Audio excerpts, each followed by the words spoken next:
Et on se retrouve pour le Flash Forex, les devises et leurs cours pour nous accompagner.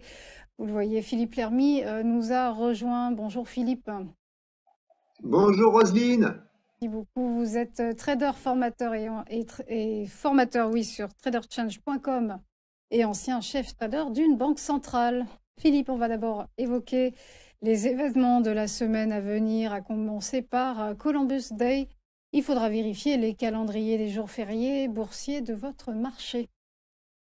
Oui, en effet, ce jour a un statut un petit peu particulier donc sur les marchés. On aura les marchés actions qui seront ouverts, le NYSE et le Nasdaq, mais certains marchés de futurs, notamment sur matières premières, auront des horaires raccourcis. On aura aussi du côté des taux d'intérêt le marché de futurs qui fonctionnera, mais avec un volume très faible, parce que le marché du cash, à savoir l'obligataire, est fermé.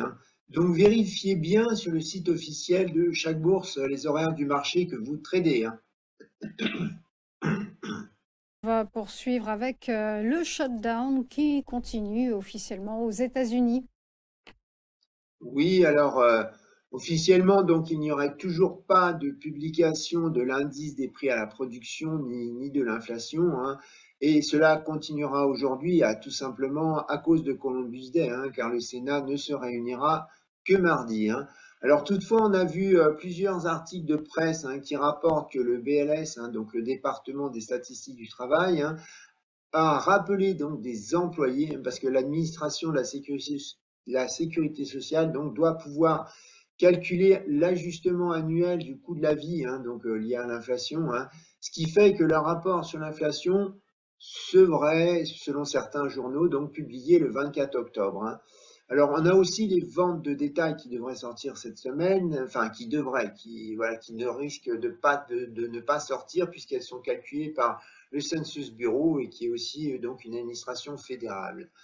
Et du côté du Census, à ce jour, il n'y a pas de rappel du personnel. Alors, toutefois, il faut savoir que la Fed, elle n'est pas complètement dans le noir. Elle dispose d'autres chiffres provenant notamment d'enquêtes qu'elle réalise elle-même à partir de ses districts, par exemple le Beige Book, enfin le Red Book, ou d'autres chiffres privés tels que Trueflation, Price Stats sur l'inflation, les données des cartes bancaires. Donc évidemment, les traders, ils vont faire exactement de même, à savoir qu'ils vont regarder les données proxy donc qui sont privées, qui vont prendre plus d'importance et ils vont finalement prendre plus d'attention sur le Beige Book donc, qui devrait sortir mercredi. Donc en attendant, toute annonce, je dirais, de réouverture des administrations donc, qui nous publient les chiffres sera vue positivement par les marchés. Et on poursuit avec l'inflation aux États-Unis et l'impact des droits de douane qui ne sera pas encore ressenti pleinement. Oui, alors comme je vous disais, bon, certains calendriers l'ont par conséquent affiché pour le 24 octobre, mais d'autres continuent de le laisser pour mercredi prochain, donc le 15 octobre. En tout cas, si la publication arrivait en retard, comme celle des prix à la production, cela retarderait aussi de facto le calcul du corps PCE, l'indice préféré de l'inflation, et donc sa sortie aussi. Alors par prudence, tout trader doit donc avoir ses scénarios donc sur ces chiffres prêts au cas où ils seraient effectivement publiés. Donc pour l'inflation, elle est attendue actuellement à 2,9% sur un an glissant et si on enlève l'alimentation et énergie, elle resterait donc à plus 3,1%. Alors étant donné les anticipations qu'on a eues des importateurs depuis le début de l'année concernant les droits de douane, à savoir qu'ils ont stocké préventivement, enfin énormément avant l'application des droits de douane, l'inflation devrait encore provenir principalement donc des services et non pas des biens. Alors jusqu'à présent, c'était surtout du côté de l'hôtellerie et des billets d'avion, mais ça devrait se calmer un peu. Concernant les biens, seuls donc quelques secteurs, notamment la maintenance automobile, l'aménagement de la maison, ont montré une véritable accélération de l'inflation jusqu'à présent.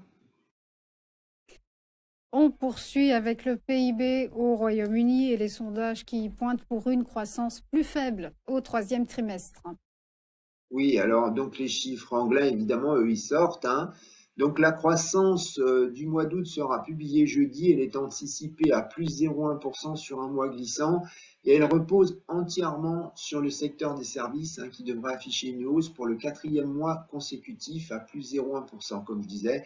Alors l'arrêt des grèves qu'il y a eu en mois de juillet dans le secteur de la santé devrait créer un effet de rattrapage ainsi que la météo qui s'est avérée meilleure donc au mois d'août. Alors, on a par contre le ralentissement dans le secteur industriel, dans le secteur de la construction qui devrait tempérer cette croissance. Alors, si on regarde, donc elle devrait être sur le trimestre environ de plus 0,2%, donc en ralentissement, ce qui contraste avec la moyenne qu'on avait pu observer donc au premier semestre qui était de plus 0,5%. Et elle serait donc aussi sous l'anticipation de la Banque d'Angleterre qui, elle, a prévu plus 0,4%.